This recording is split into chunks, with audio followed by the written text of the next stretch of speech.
In my last video, I went over spear technique that you could practice wherever you are with whatever you have and from whatever distance you can hit. Spartan race though is 20 to 25 feet from barrier to target, and like I said, if it hits the ground for any reason, it's 30 burpees. I'm David Funk here at Camp Rhino in Las Vegas, and this time I'm getting your spear course ready.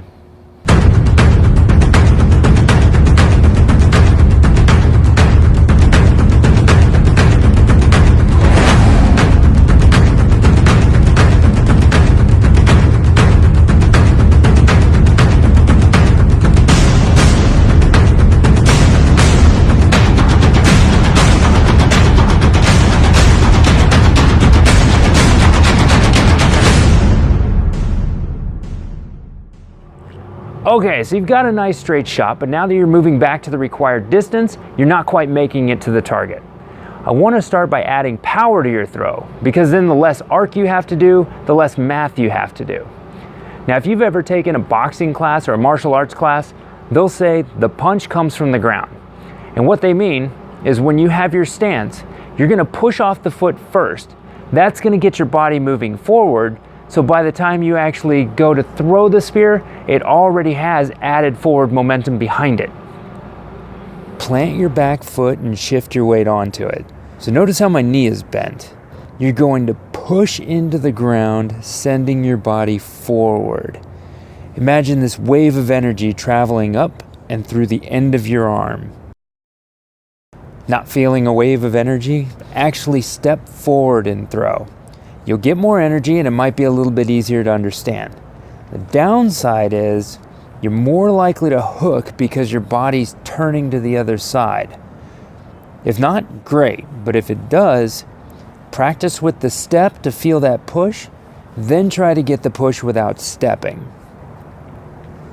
So now going further to the stutter step. This gets a lot of power. I'm going to scoot back a little bit, and then like a side skip, jumping into the stance, and then pushing and throwing.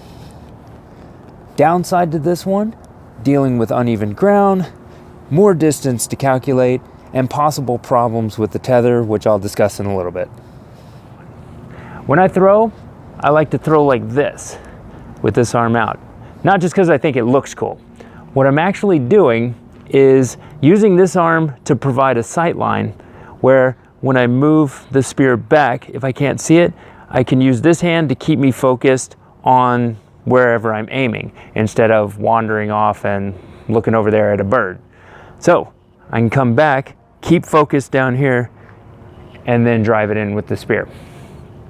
Also, if you notice when I hold this space between my hand and the spear, as I move back, this acts like the wall in my last video. That space between, if I keep it the same, I know I've got a nice straight spear when I'm going to throw. If when I go to pull back and it gets really big, I know I'm bringing the spear tip out to the side, like this.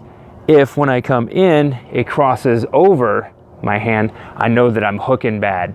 So I can use this to keep my distance for that nice straight spear. Finally, and most important, in my opinion, is I'm using it so when I throw the spear, I'm not just pushing forward on this side, I'm pulling back on this side. Now I know you're gonna say that happens anyway, but what I want you to try and do is, if you've ever done torso twists, where we're going like this and we're twisting. So we're doing that and you're reaching with the forward hand, right? Now what I want you to do when you do it, when you reach forward with the hand, take the other hand and drive back with the elbow. So now you're going here, here, here, here, here. You should feel a lot more torque in your twist. The same thing's gonna happen with the spear. When I throw, I'm pulling back hard. It's gonna add twist to that and add power to the throw. So now let's talk about using arc to add distance to your throw. So if you've been working on the power and just still don't have enough to make it there, this is gonna help you. And for those of you who are making it, this will enable you to make it using less energy as long as you're comfortable with it. Like I said before, even when you're doing a straight shot, you want the weight in the front of the spear, not the back of the spear. Well, now you're purposely throwing it up into the air. So you're gonna want even more weight to help bring that tip back down to earth, okay? So find the weight that you're gonna use for your straight shot. So you should feel that pressure in the hand. That's good for the straight shot. Then when you're ready to go, take it and move it even farther. So now you should feel even more pressure in that hand. That's what's gonna help drag that spear tip back down and hit the target at a nice high angle. I'm gonna get into my stance and then I'm gonna lean back. This is the angle I wanna throw from.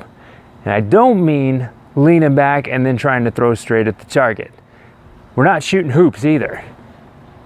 I'm talking about doing my straight shot at this angle so it goes up and arcs over. Unless you really sink it in, the spear's gonna sag. If you hit straight and it sags down, it could fall out. But if you hit it at a high angle, the sag will be at a higher angle as well, and the tip will lock in the target. So a good arc is gonna be the right combination of height and distance. So if you think of it like a scale from, where's my marker? 1 to 10.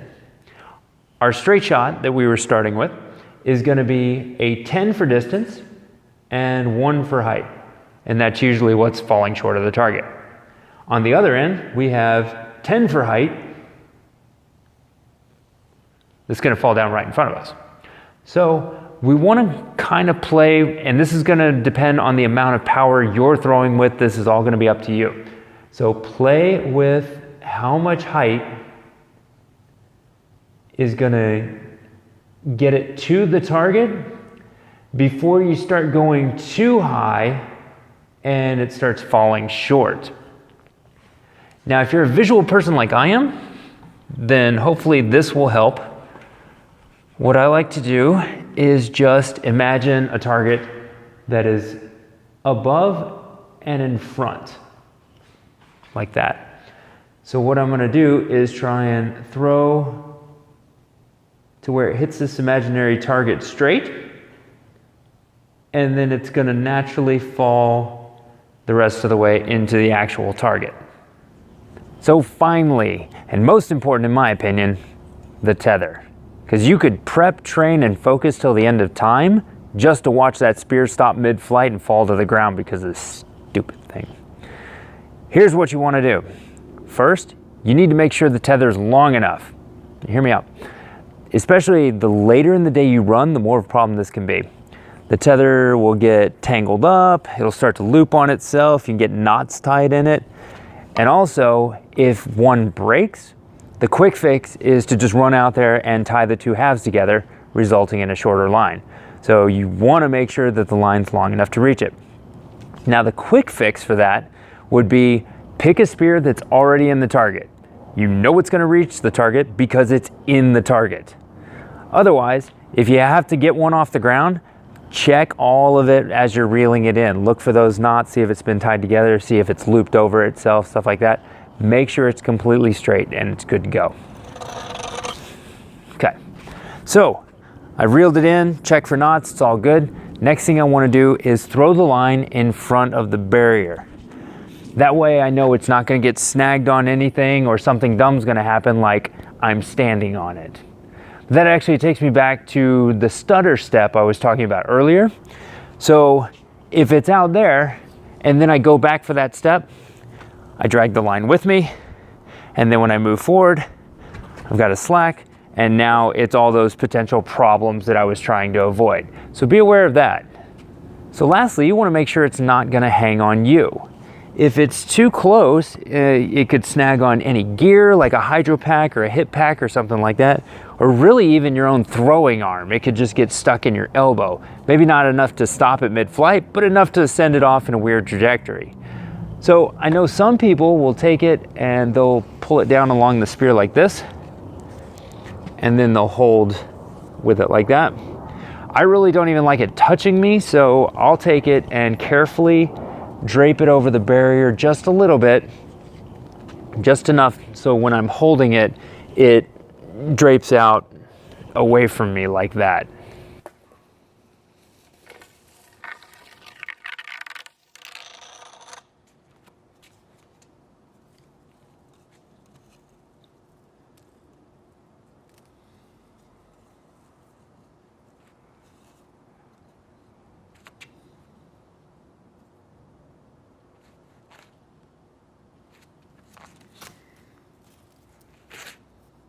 Well, that's all I have for the spear throw. Hopefully between the two, you've got a full understanding of how to get that shot and be on your way. Thanks for watching. As always, like, share, subscribe. Any questions, comments, feedback, they're all welcome. Just leave them down in the comments section. Thanks for watching. See you on the course.